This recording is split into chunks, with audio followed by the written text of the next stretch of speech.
Hello, Sing. Ngasi Meikappi na putok sa Meikappi Interprises ki product khare sinau myam da usarake sigi lubak sigi manung da kari kari yauge habeje sinau myam da huje mathang mathang usarake aidu kari kari yauge habeje huji khangdri ba ada sidi yauri je har made yauri je sigi keno je lomba ga kari no si lomba ne khogi ngairong ne aduga kahuman mapan ga sidi yaure aduga ani subu da yauri je khajing ama yaure ngari da makhal ani la Meikappi ki je ngari da karam ngari no ai taragadi Meikappi ngari jida 120 piba maga 150 piba maga ngari ani lae ado si ngari gi matang jai ngahale laga ai detail da laksage aduga mathang da yauri jina si ju ngai rong gi mapane aduga lomba ga yaure si gi mathang da mo ngaphak yaure mathang da ngapai leire du ngai ba muka ngai ba leire thang jina hawaijar leire hawaijar yaure ngamu leiro si yaure Meikappi Interprises ki ngai bagi product sing je ngai ai bajing je loktak gi phab ngak tene si gi je except ngari hai tare ngari ji di si ngari ani je si 120 pm ga 150 pm ga si gi ngari ji di ai gi oina haijau hai tare ga di Manipur gi best ngari ne si ngari je si atopa XYZ brand myam ga compare ta matam da Meikappi ne compulsory helani lagi di magi quality suki mate hele ai mang da sare sa matam da ngari gi magi size ya suki mate ngari ju chawi ma sakji phajai chawi du hau jo hawe ado pasamen kai piba ngari maga sigi Meikappi gi samen kai piba ngari ga haidong na matam da compare ta su ya ya re Manipur gi oina di ngari de di Manipur gi Meikappi ngari jina Manipur gi ne top 1 ne aina haijana banate aina khoi tinai ne ta panghai haijana banate sinau mem sara kanda nau mem compulsory dum khangani sigi Meikappi Enterprises ki sigi product myam de si sinara ga ngasi di jang matel khara thongje mai ngari je tha ga yongsa ma iron je adoga ngapai na traga ngaphak se si jiga khamesin ge ma thongje do khajing jina mo khoi khajing ga nakupi ka ho ma ngauje adi chama jakhum da jang sak thongurje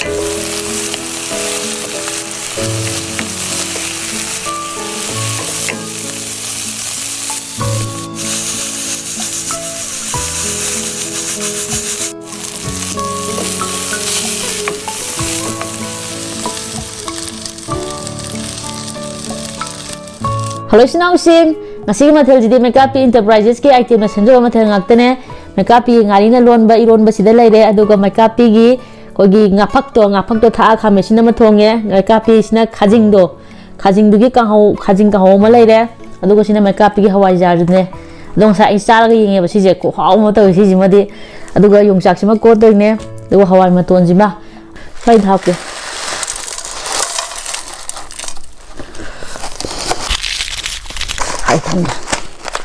Meikappi sai yang ngan ge ma jero phetang do han mi ki je khom je yong chai rom je te ya na kano tau je han mi ki je khom je sinau myam den jer ke khami sin thong ma ji ma chet am hap ke nga je nga ga hapoi da oru pan na thabang ni duga khajing ka hu jum je hap ke hawai ja jum je hap ke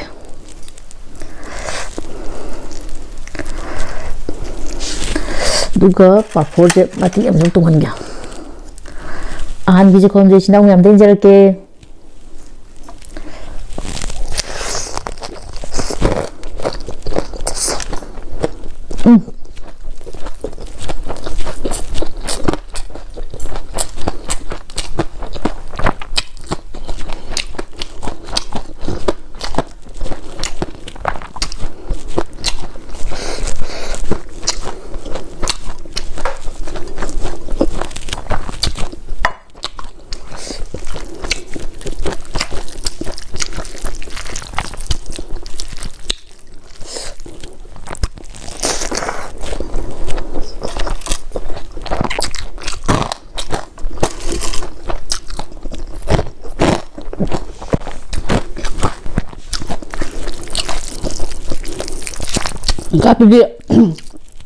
Meikappi hoja je khogi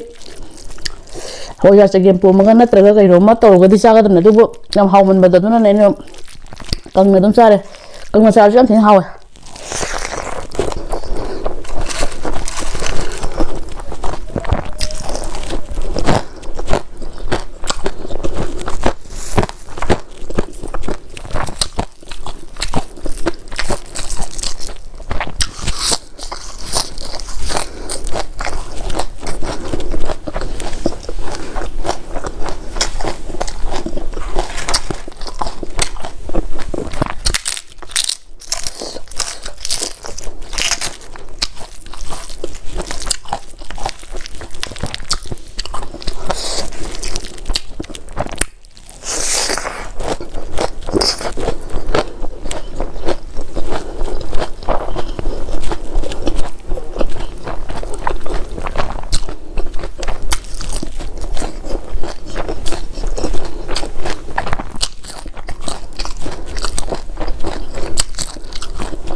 Masih irum jam hawe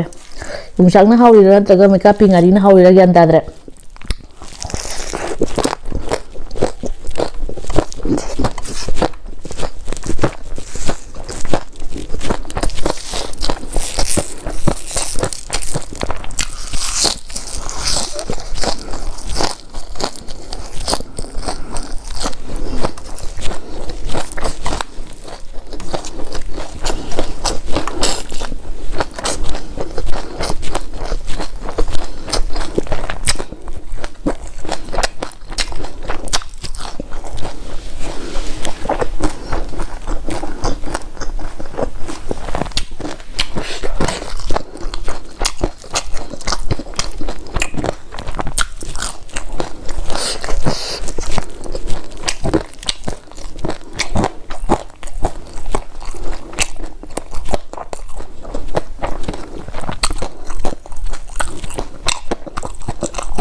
这个呢，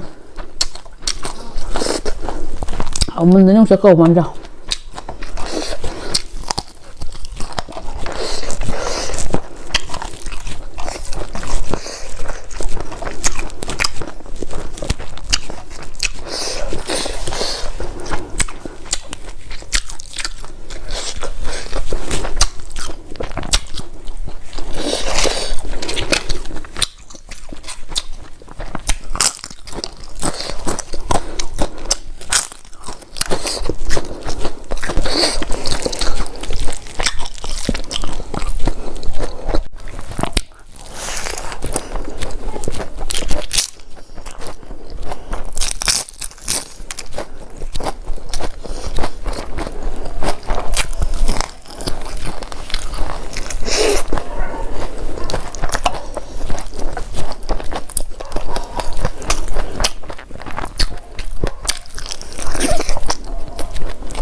其实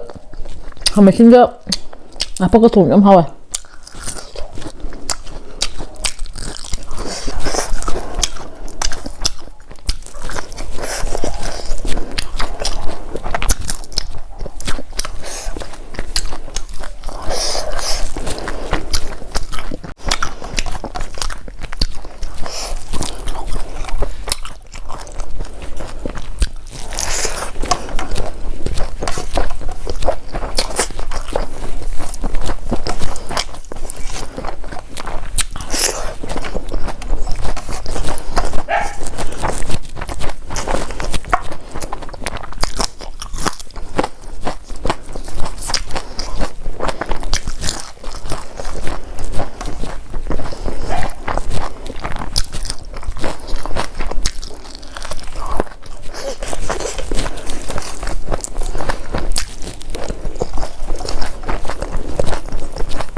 那这会儿看看吗？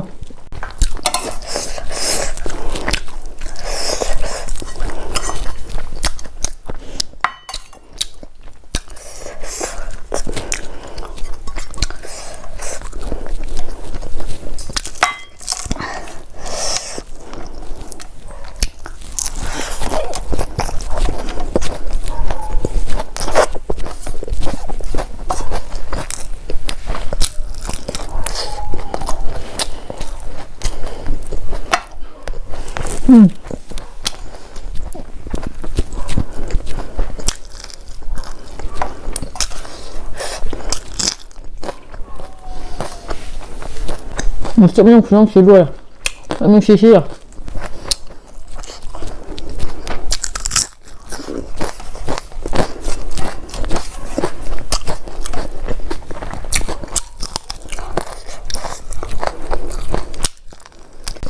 可以哈。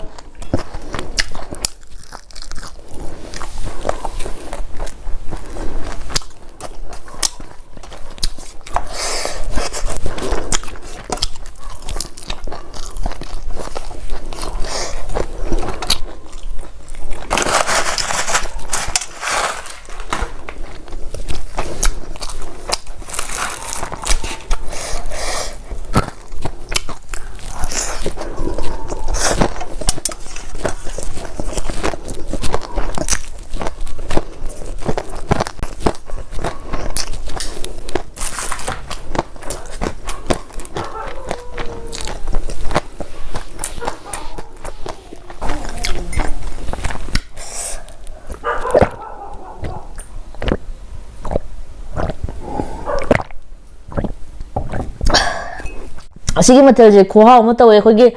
ꯍꯥꯕ ꯑꯃ ꯌꯥꯎꯋꯦ ꯍꯥꯎꯃꯟꯈꯤꯗꯅ ꯍꯥꯕꯅꯤꯗ ꯆꯥꯕꯗ ꯑꯗꯣ ꯃꯩꯀꯥꯞꯄꯤꯒꯤ ꯍꯋꯥꯏꯖꯥꯔꯁꯦ ꯈꯨꯍꯥꯎ ꯑꯃ ꯇꯧꯋꯦ ꯉꯥꯔꯤꯁꯨ ꯍꯥꯎꯋꯦ ꯂꯣꯏꯅꯃꯛ ꯍꯥꯎꯋꯦ ꯑꯗꯣ ꯆꯦꯅꯦꯜꯁꯦ ꯅꯨꯡꯉꯥꯏꯕꯤꯔꯗꯤ ꯂꯥꯏꯛ ꯁꯦꯌꯔ ꯁꯕꯁꯀ꯭ꯔꯥꯏꯕ ꯇꯧꯁꯤꯟꯕꯤꯔꯝꯃꯣ ꯃꯊꯪ ꯚꯤꯗꯤꯑꯣꯗ ꯑꯃꯨꯛ ꯊꯦꯡꯅꯔꯁꯤ